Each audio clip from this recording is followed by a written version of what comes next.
frente a nossa chegada, em virtude da apuração ser manual.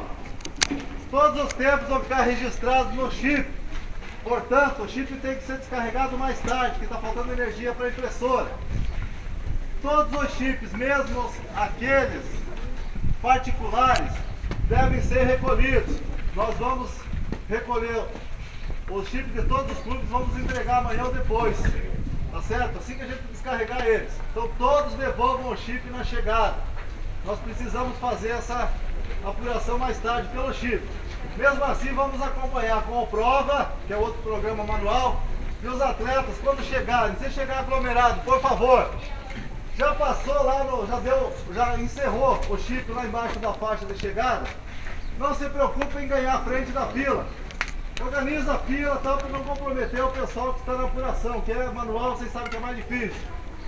Então a gente vai fazer a sequência da chegada manual, entrega o chip, depois que faz a chegada, cada atleta aguarda o fiscal anotar o número do seu chip ou o seu número na folha, para não comprometer a devolução futura, tá certo?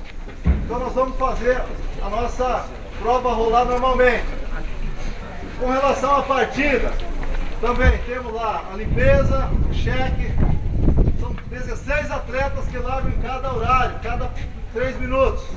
Então, não precisa aquela